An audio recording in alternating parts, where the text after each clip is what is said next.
नमस्कार दोस्तों, wish U a very happy new year. हमारे चैनल में आपका स्वागत है। आज हम लेकर आए हैं आपके लिए एक विशेष वीडियो अल्मोड़ा से अंटार्कटिका तक, और ये ट्रिप हमने अभी पूरी की है। इस वीडियो में हम शेयर करेंगे अंटार्कटिका ट्रैवल प्लानिंग और बुकिंग प्रोसेस, अंटार्कटिका की हिस्ट्री और वहाँ लोग क्यों जाते हैं, वीज़ा प्रोसेस और सही क्रूज का सिलेक्शन, पैकेज में क्या क्या शामिल होता है और टोटल पैकेज की कॉस्ट कितनी होती है, trip experiences, problem face during the trip, लोगों ने अंटार्कटिका जाना कब शुरू किया, and some other interesting facts about Antarctica. No matter of age, this journey is possible for everyone. बस आपकी हेल्थ अच्छी होनी चाहिए। चलिए शुरू करते हैं अद्भुत सफ़र। अंटार्कटिका दुनिया का सबसे ठंडा, शुष्क और तेज़ हवाओं वाला महाद्वीप है। इसे एक ध्रुवीय रेगिस्तान माना जाता है, जहां सालाना केवल 2 इंच बारिश होती है।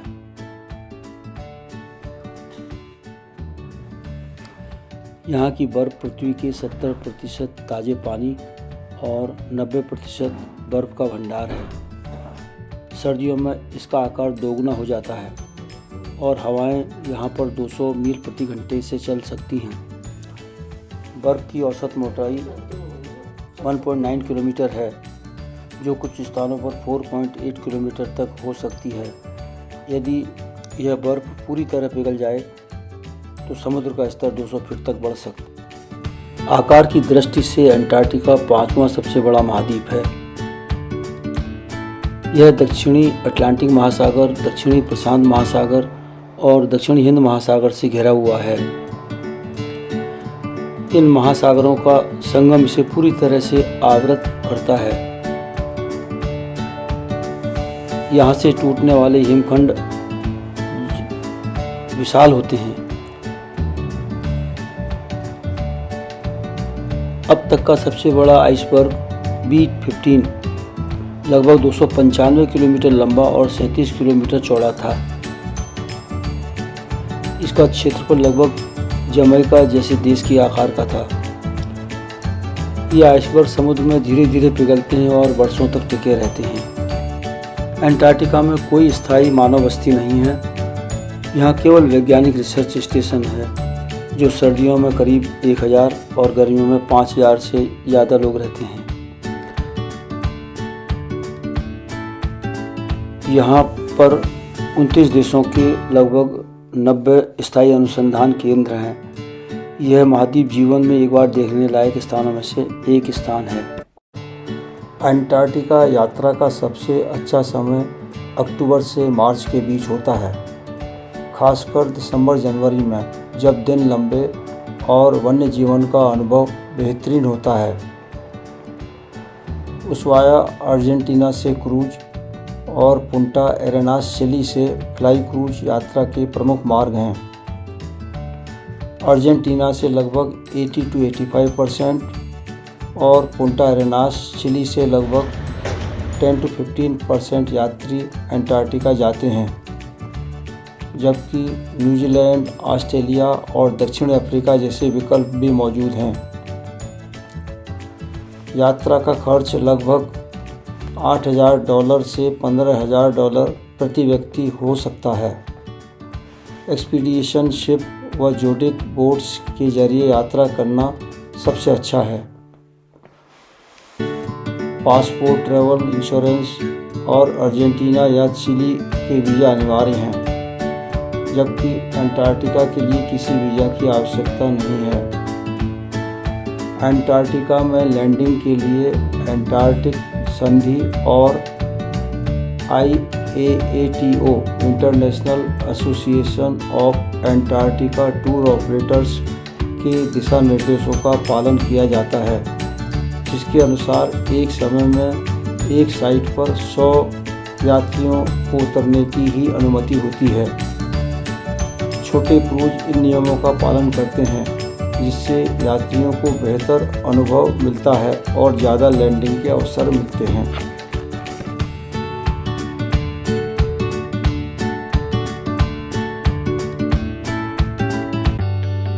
अंटार्कटिका की बर्फीली चादरें, ग्लेशियर और अनोखे नज़ारे लोगों को अपनी ओर आकर्षित करते हैं। ये दुनिया की सबसे शांत और अद्भुत जगह है। पेंगुइन, व्हेल, चील जैसे दुर्लभ जानवरों को उनके प्राकृतिक आवास में देखना कई लोगों का सपना होता है। विशाल भूखंडों और ग्लेशियर के बीच की रोमांचक यात्रा, बर्फ की पहाड़ियों पर चलने का अनोखा अनुभव, शांत और ठंडे पानी में कयाकिंग करते हुए प्रकृति का आनंद, बर्फीली जमीन पर रात बिताकर एक अलग दुनिया का एहसास करना लोगों को अंटार्कटिका की ओर आकर्षित करता है।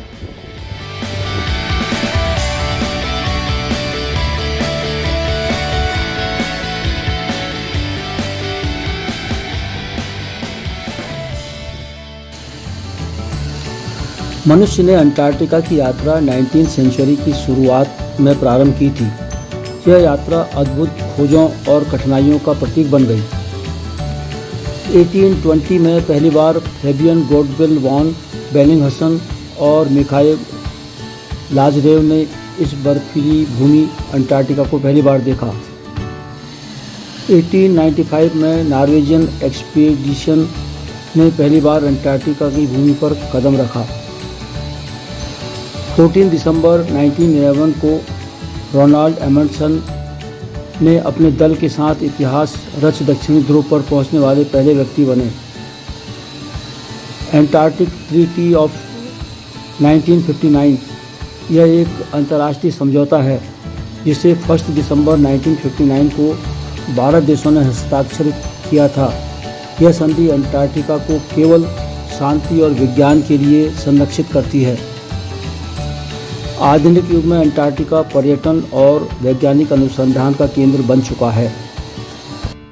A visa for Antarctica is not required, क्योंकि अंटार्कटिका एक सोवरेन कंट्री नहीं है और इसकी अपनी सरकार नहीं है। It is governed by international treaty, mainly the Antarctic treaty system, but you need a visa for Argentina to travel there. अगर आपके पास यूएस टूरिस्ट वीज़ा या शेंजन टूरिस्ट वीज़ा है तो आप अर्जेंटीना की ऑनलाइन वीज़ा के लिए अप्लाई कर सकते हैं और इसकी फ़ीस $400 है। ऐसा लगता है कि ये दुनिया का सबसे महंगा वीज़ा है और इसमें 5 से 10 दिन तक लगते हैं। अदरवाइज़ कॉन्सुलर वीज़ा के लिए नई दिल्ली स्थित दूतावास या मुंबई स्थित वाणिज्य दूतावास में आवेदन किया जा सकता है। यह भारतीयों के लिए निःशुल्क है। इसमें 15 से 20 दिन तक लग सकता है। यदि आप पर्यटन के उद्देश्य से संयुक्त राज्य अमेरिका या शेंगेन क्षेत्र के किसी देश में हैं तो आप उस देश में स्थित अर्जेंटीना के एम्बेसी या कंसुलेट में निःशुल्क कॉन्सुलर वीज़ा के लिए आवेदन कर सकते हैं। पैकेज में क्या क्या शामिल होता है ये इस पर डिपेंड करता है आपका कौन सा क्रूज है। जैसे हमने एटलस ओशियन वॉयजेज लिया था, इसमें culture immersion, government dining, unlimited beverage, open bar, mini bar, premium amenities, लॉकटेल toiletries, reusable water bottles, prepaid gratitudes, taxes, staff tips और सभी टैक्सेस कवर्ड थे। 24 hours room service, snacks and beverage, polar expedition, private charter flight, zodiac safaris, polar plunge और pre post cruise hotel stay शामिल था। फिर planning कम से कम 6 से 12 महीने पहले बनाएं।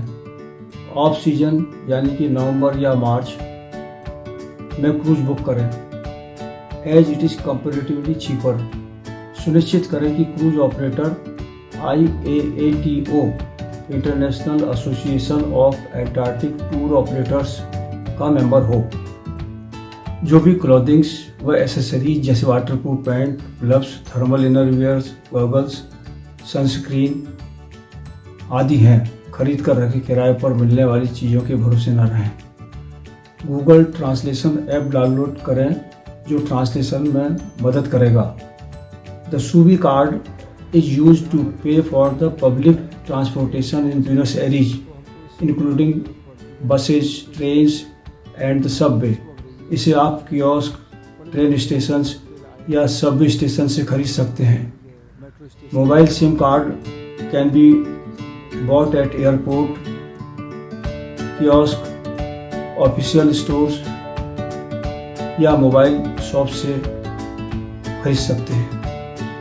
क्रूज बुकिंग में मुख्य समस्या यह है कि अधिकतर बुकिंग 4 महीने पहले बंद हो जाती हैं, जबकि वीज़ा प्रक्रिया क्रूज से 3 महीने पहले शुरू होती है।